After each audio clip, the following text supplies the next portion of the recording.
Happy Monday. My name is Jen. Today I'm just popping on because I wanted to play with some cards. This will be my second reading for today, but a little more lighthearted on this one. But I'm going to see what I'm picking up on because I was drawn to these two decks. Unfortunately, I was supposed to go to work today, but I couldn't get my car out of the driveway, so might as well play with cards, right? I'm home anyway. So let's see. I was drawn to my Yin Yang Oracle decks. I'm going to pull a few there and interplay with them with the Celtic deck and see what we get. Gotta have a little fun in the chaos, right? That's how I feel anyway. For the most part, I'm a pretty youthful soul and silly most of the time. So really, the heavy stuff, I just work my way through. I know some things are just out of my control. So I try to utilize my energy for the things I can, where I can be helpful, and be lighthearted and try to bring others up with me so that we can move forward. But I hope you all are staying safe and warm out there. Here in Oklahoma, we still have power and heat, and so that's really important right now with this weather. So far, so good. All right, Spirit, what do I need to know from this Oracle deck? Energetically, what's popping up? Ooh. And I need the guide with the highest.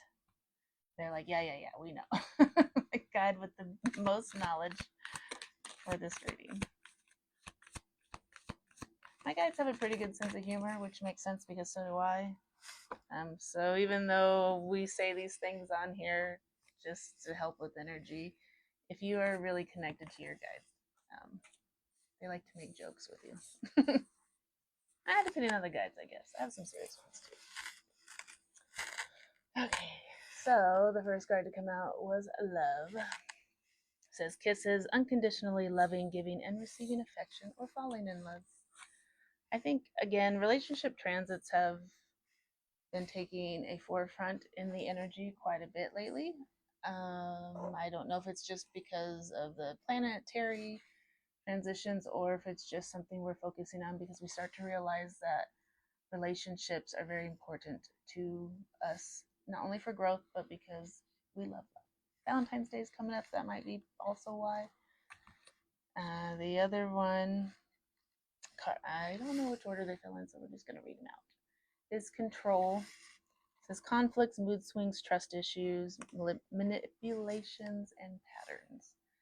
So we may notice in our current relationships, or just if we've gotten out of a relationship, sorry, something messaged me, that there are some things that are popping up for us to pay attention to. Self-sabotage, controlling behaviors, patterns. There's no room in healthy relationships for that. So we need to make sure we're able to call ourselves out if we are cycling through those patterns. Yeah, clarity. Truths in truth. Speaking your truth. Heightened intuition and seeing things as they are. So not the illusionary, a lot of time we build up a person in our head and we see them as we want them to be and not who they truly are.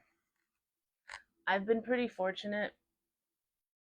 I mean, this is me speaking for myself, that I've been able to see people like more of the soul level, but the thing that comes with that is I can see all their good and potential, and when they show me the not so good, it's like I don't see, like the red flag is not there. So if you do this, just remember you have to balance both. Everyone has amazing potential, but they have to see it.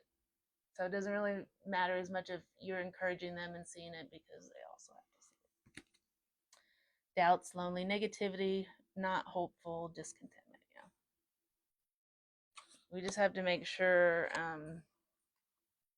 we're not so disillusioned in the potential that we don't make up a story in our head of how this person actually is.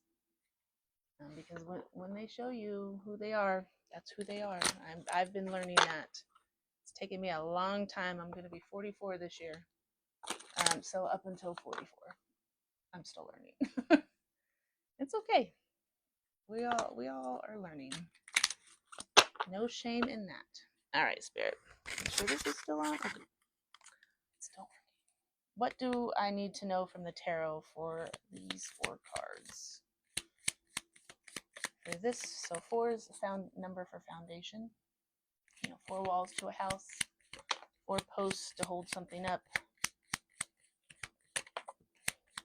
These are my Celtic Tarot deck, if anyone is curious.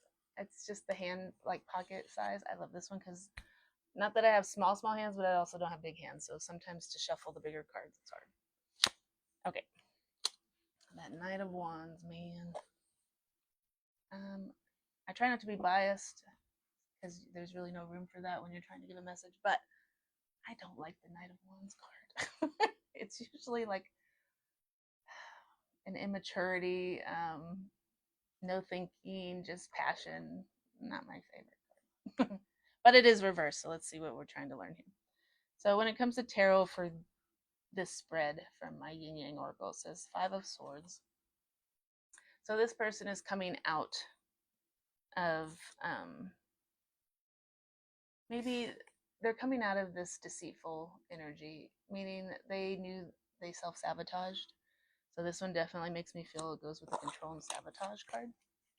So I feel like this person, whoever this is, I'm feeling, picking up on their energy. This person is starting to understand that they were the problem in a lot of their relationships only because they self-sabotaged, very heavy avoidant behavior. And they're starting to learn that now, which is great because then they can start breaking the pattern. 7 of Pentacles. 7 of Pentacles is all about building, but especially because you see this little sweet little baby on here and dreaming. This definitely gives me vibes of inner child work. So maybe that's coming up for the energy I'm picking up on is inner child, because most of us work out of inner child energy. We're just an adult body on the outside, but most of us respond to others in relationships through our inner child. And the Knight of Wands in reverse. So this person is learning not to just jump into every situation and every relationship without thinking. That's what I'm picking up on. That goes along with my clarity card. So the energy I'm picking up on today, Knight of Pentacles, yeah, going more slowly, is a lot of people that are getting clarity. They're starting to realize that they need to move slower through relationships and not just jump in, and that's healthy. I mean, truthfully, it's okay to move slow. Even if you feel like like this is my person, it's okay to take time then. If you know it's your person, you don't have to move fast. Yeah, Queen of Wands. Because whoever this person's energy I'm picking up on that's learning the things, they really are very much attracted to this Queen of Wands, which is a feminine energy that is fiery, loving, but also she doesn't take any crap. So she's going to tell you how it is if she needs to, but she's very beautiful and intuitive and like a fun spark of energy. And the Moon card was right before that, which again is just seeing through the illusions, again, feminine energy, and understanding that sometimes we build up in our mind what a person is, and we really just need to see them for who they are. Yeah, judgment, awakening, learning new things about yourself, and transformation. All right, everyone, I love you, and that's my little bit of energy I'm picking up on for today. See you later.